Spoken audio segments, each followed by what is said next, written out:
made our hair to grow up towards the sun because he got properties in our body. We was made different from everybody else on the earth. That's why when you look at these people, their hair fall down to the earth, it fall down to the ground, it's stringy, it don't hold no moisture. It's not made like our hair. So first and foremost, Christ had white, woolly textured hair.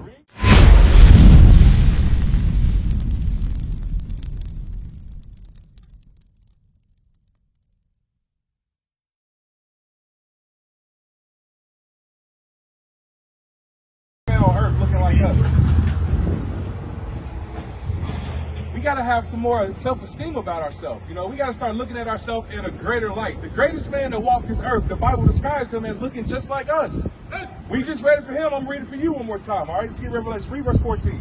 Revelation chapter 1 and verse 14. Come on. His head and his hair were white like wool. So first and foremost, it said the hair on his head and his beard was white like wool. Who has woolly textured hair on this earth? Black people, like your hair, that's woolly texture hair. But this is the thing. These people right here, right? Let's go for a second. These people right here, they tell us our natural hair is ugly. They tell us our natural hair is kinky, it's not good for nothing. But you gotta think about it. When a white person come up to you, what they trying to do? They trying to touch your hair, right? Because their hair don't grow like ours. Right. Think about that. God made our hair to grow up towards the sun because he got properties in our body. We was made different from everybody else on the earth. That's why when you look at these people, their hair fall down to the earth, it fall down to the ground, it's stringy, it don't hold no moisture. It's not made like our hair. So first and foremost, Christ had white, woolly textured hair. Read. As white as snow, and his eyes were as a flame of fire, and his feet like a divine brass. So we just said, show my man right here, what color is brass? All right, I wish somebody out here had a penny.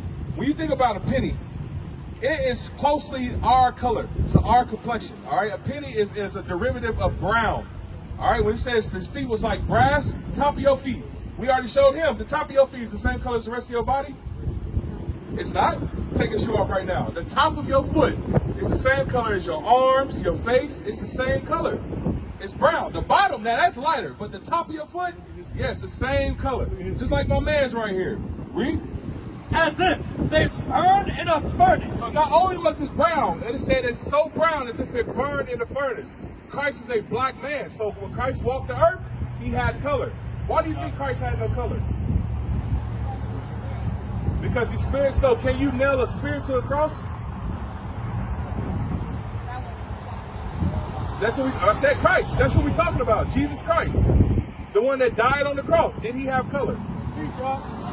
Yeah. So what color was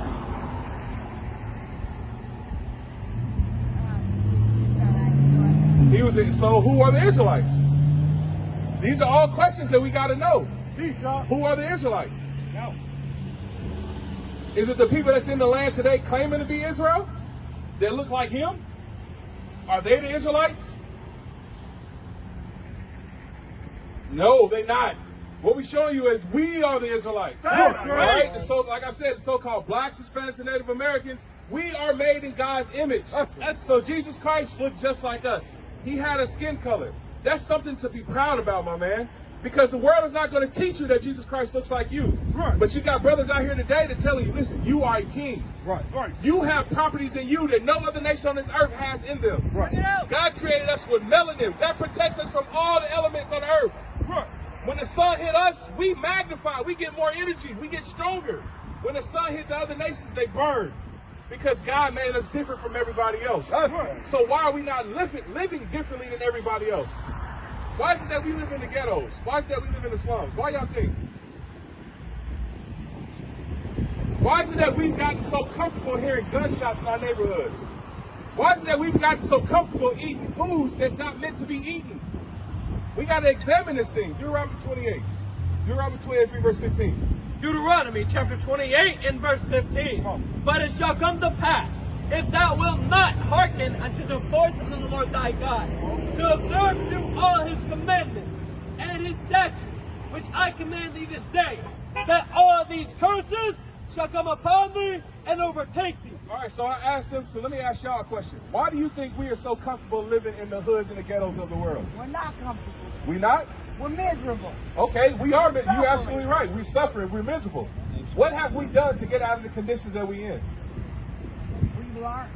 Learn what? We change. Okay. And make better choices. Okay, so let me ask you this. Do our people still rely on politics to change the black community? No, I rely on God. Okay, but I'm talking about as a whole nation. Do our people rely on politics? Yeah, we do. Black people are one of the major leaders that support the Democratic Party. That's right. You got, when Donald Trump got elected the first time, who was the ones praying over Donald Trump? All the black pastors who's supposed to be out here giving our people the solutions. But our people have not learned who we are. All right, we're starting to get a sense of, you know what, how we living ain't natural. It ain't right. We're not supposed to be living getting comfortable with gunshots. We're not supposed to be comfortable getting being on Section 8, being on food stamps, all these things. But we are comfortable in that stuff. Why? Because we have not done anything to change the conditions that we're living in. Right. Yes, ma'am. What's your question? Why would you take everything from me? Uh-huh. I am a child of God. I respect the Lord. I study the Lord. Okay. And everything is God. Imagine you're blessing me with things. But I don't want nothing.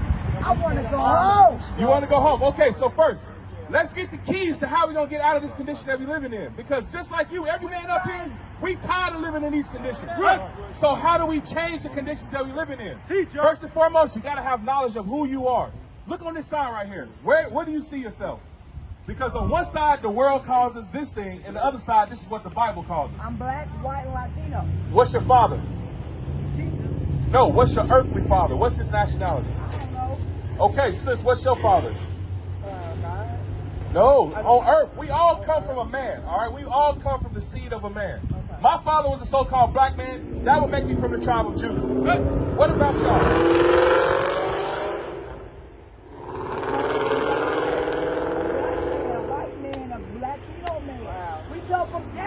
Okay, so watch this. Deuteronomy 28. He did, but listen, my brother, what's your nationality? Black. Your father's so-called black man, right? Okay, so you will be from the tribe of Judah. It's that simple. God said, you know what? Every man on this earth has the same beginning. You got a father and you got a mother. The father determines your nationality. And that's who we are today, all right? We can't say, everybody says Christ is my father, but first and foremost, we're not living how Christ told us to live. How do we know that? Because we are still in the ghettos. We are still in the slums. We're still saying we don't know our nationality.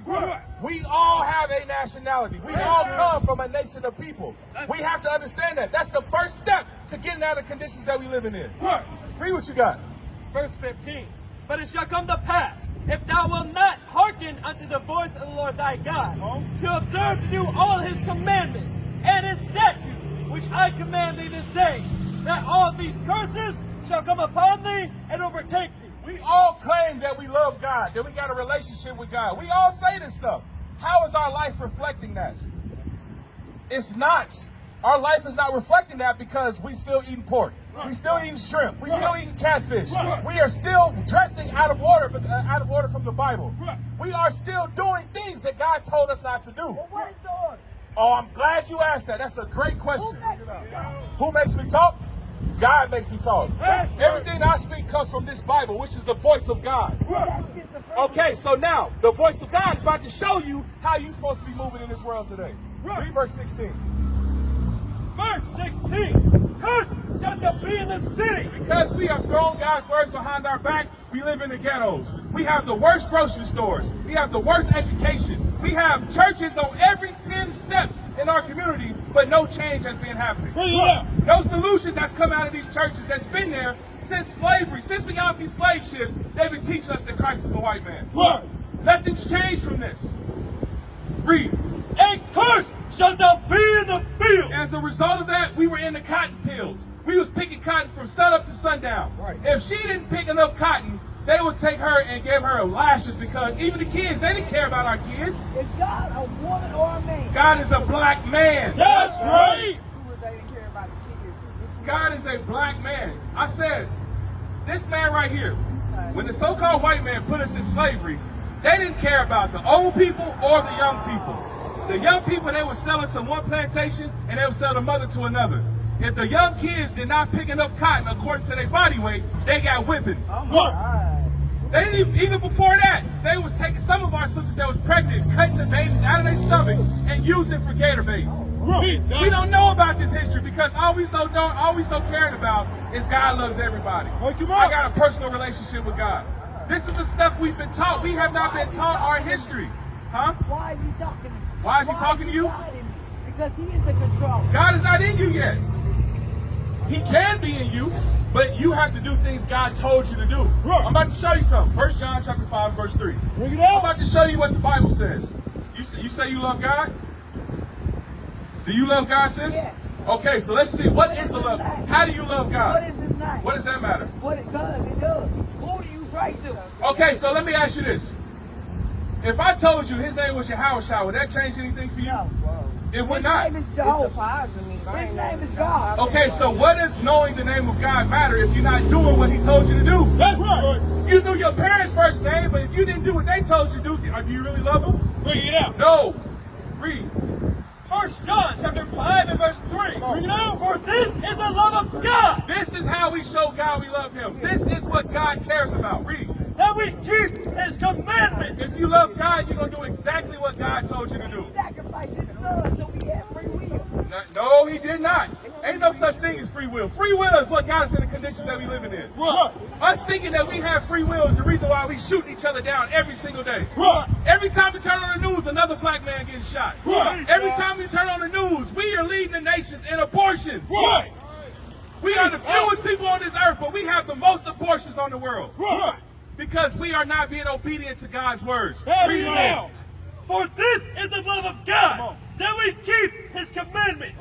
And his commandments are not grievous. God's commandments are not hard to do. We always say, well, God knows my heart. God knows that we love to do whatever the hell we want to do. Right. And just come to him and say, you know what, God, I love you. I'm sorry. I'll do better next time. Thank him. Yes, this is how I thank you, by showing you, sister. You need to humble down to the scriptures and realize you don't know God the way you think you do. What is a nation?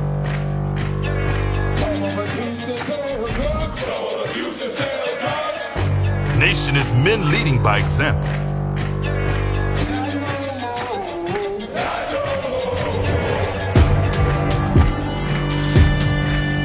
Nation is family.